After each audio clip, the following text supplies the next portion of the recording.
do it. What? Kill her? I thought you saw me. Well, I did from the hall closet. I mean the details.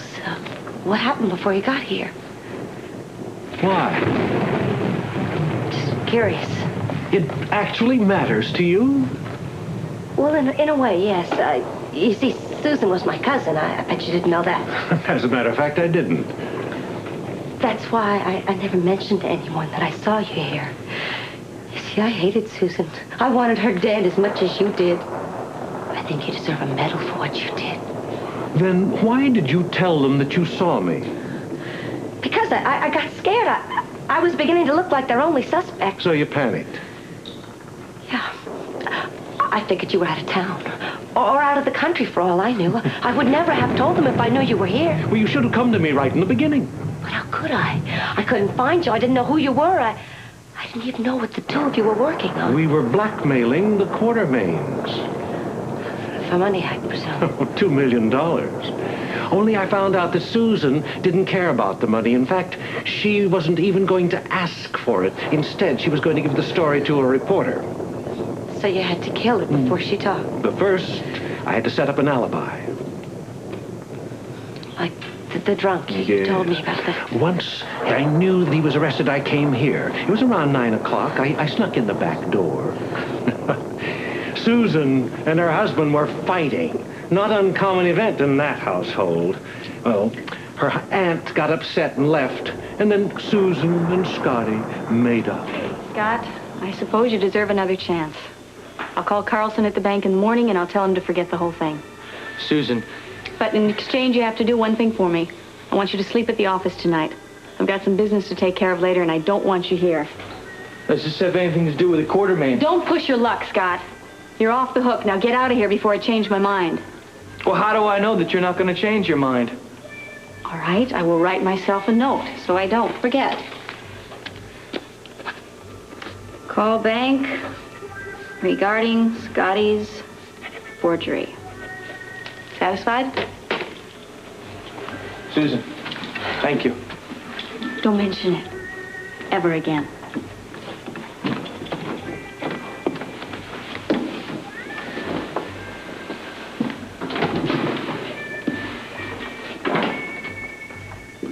After he left, Susan seemed very happy.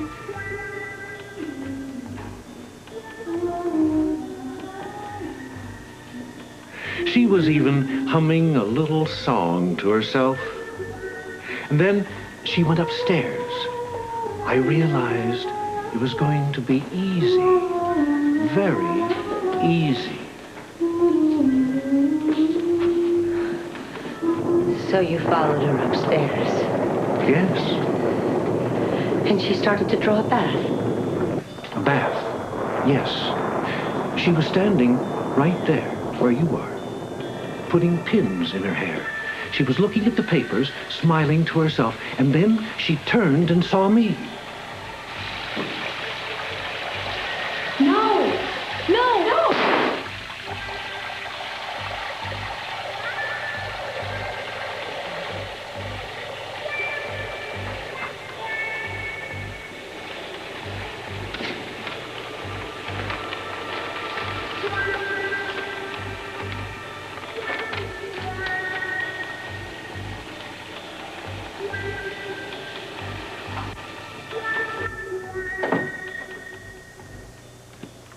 She felt very little pain. She died almost instantly.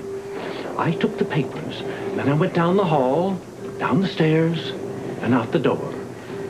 And unfortunately for you, my dear, you saw me. Which is precisely why you must die, Heather.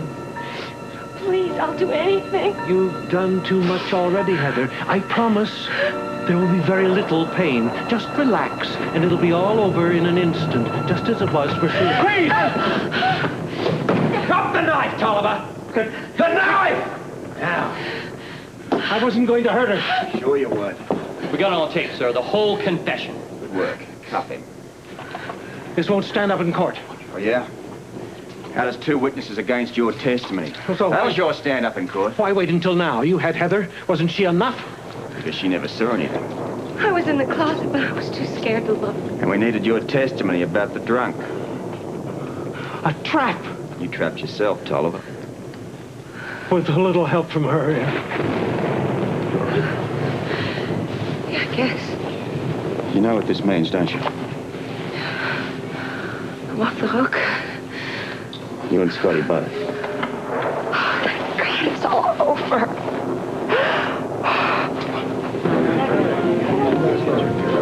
Thank you.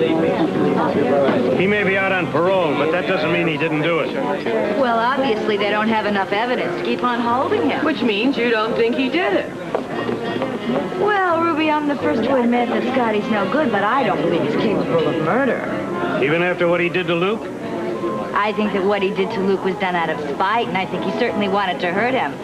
But I think that if Scotty were capable of murder, he would have tried to kill Luke long before this ever happened. Never underestimate what a greedy man will do for money.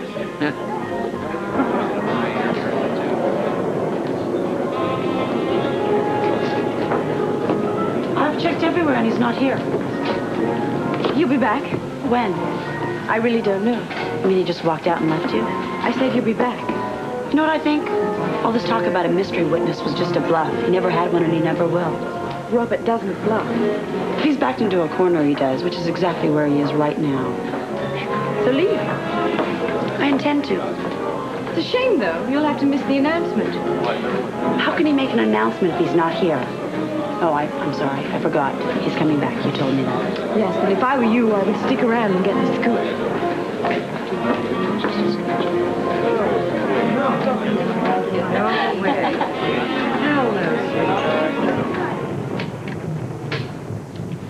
Still dead. They're out all over town, sir. Where's your motorcycle? Under the awning out back. Okay, get out there and call headquarters. Tell them I want a squad car here on the double. Right away, sir. Well, we might as well relax. It'll be at least 10 minutes. May I sit down? Go ahead.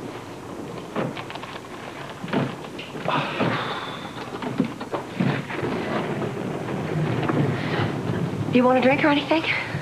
No, I'm okay. You go ahead. That's all right. I'm fine, too. Heather, I want to thank you for what you did here tonight. Also for the help you've given me in the last few days. Well, I'd like to say I did it out of my great sense of duty, but we both know that's not true. You love Scotty a lot, don't you? Enough to know he was innocent. There wasn't a time you ever doubted that, maybe just for a moment.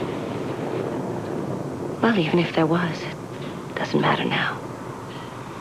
Let's have that drink after all.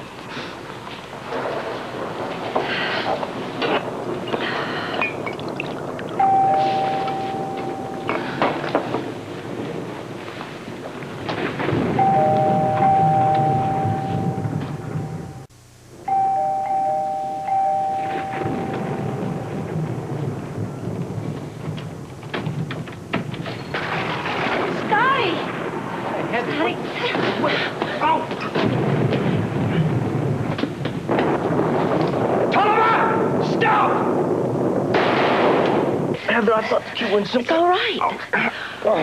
Scotty? Scotty! Scotty!